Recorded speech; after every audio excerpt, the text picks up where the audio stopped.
YS Jaganmohan Reddy పర్యటన అంటే లక్షలాది మందిలో ఖచ్చితంగా అక్కడికి పెద్ద సంఖ్యలో వస్తూ ఉంటారు. ఎక్స్క్యూజ్ మీ, అంత సీన్ లేదండి. జనమేరి ఎవడంటాడు అంతేనంటావా?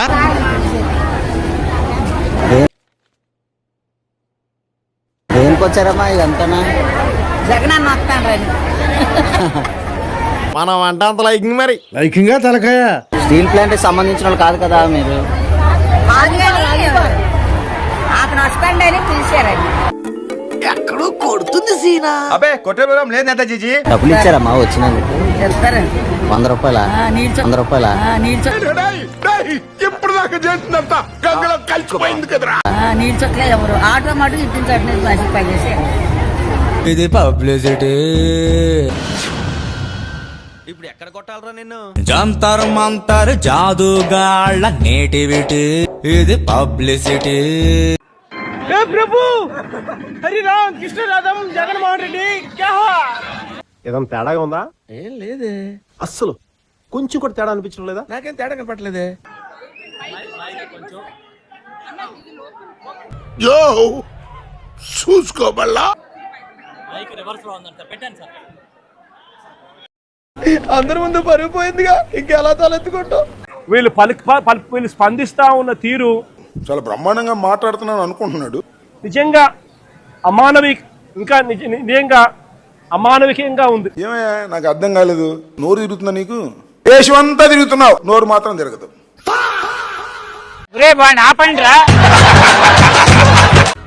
మానవీయంగా కూడా లేదు. తెలుగు ఉచ్చరించడం కూడా ఇంతవరకు నేర్చుకోరా నువ్వు? నాలిక మందం మాత్రం తగ్గలా. తెలుగు ఉచ్చరించడం కూడా రాదు. వాడు ఫ్లోలో ఉన్నాడు, ఏం తగ్గట్లేదు. వీళ్ళు స్పందిస్తా ఉన్న తీరు నిజంగా నిజంగా అమానవికంగా ఉంది.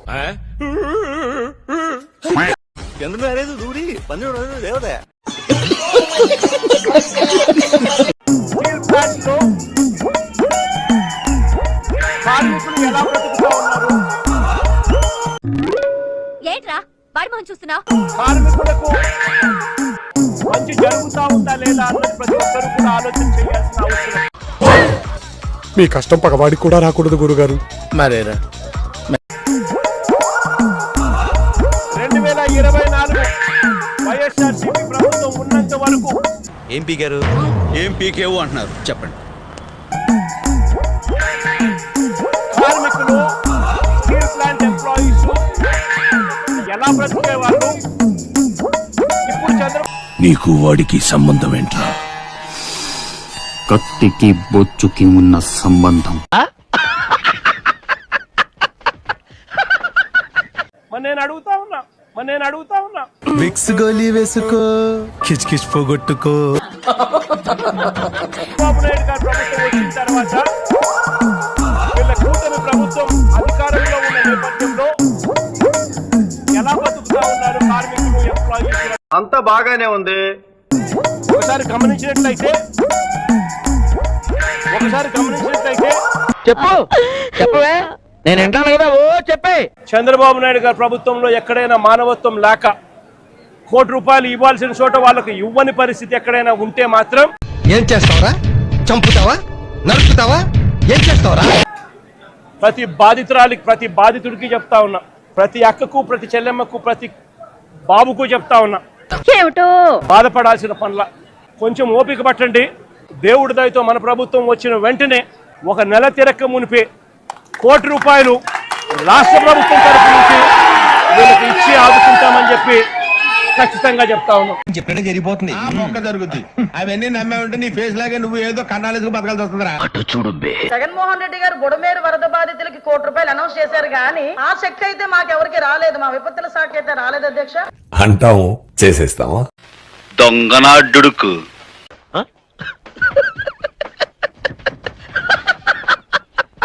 ₹0 అంటే రూపాయి కూడా ఇవ్వడం లే. మరి నేను అడుగుతా ఉన్నా, ఇక 1.72 crores ఇంకొకటి నువ్వు ఇచ్చేదేందయ్యా బోడీ అని అడుగుతా ఉన్నా. నీకు సిగ్గు, శరం, బుద్ధి, జ్ఞానం, రోసం, పౌరుషం, మానం, మర్యాద ఎందుకు?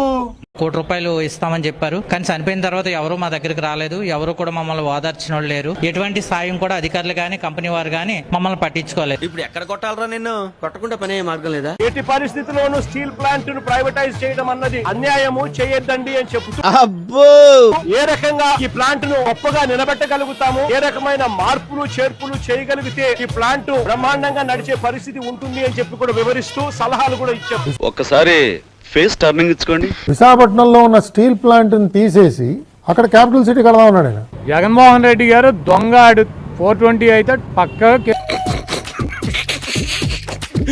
అసలు ఏమిటి ఆలోచన? అసలు మనం ఎవరు ఊహించలేమండి. నేను షాక్ అయిపోయాను. నేను వాదించాను ఆయనతో, వాదిస్తుంటే నాకు తిరస్కరించాడు ఆయన. ఏమి నువ్వు ఇలా మాట్లాడతావు నాతో అన్నాడు. నేనెంత ఎదవనో నాకే తెలియదు. మాకు తెలుసులేరా.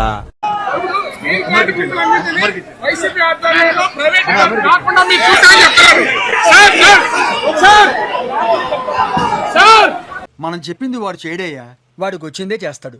చూడటం కాదండి, మీరు చెయ్యాలంతే. మీరు ట్రై చేస్తారన్నారంటే అది ఓకే అయిపోయిన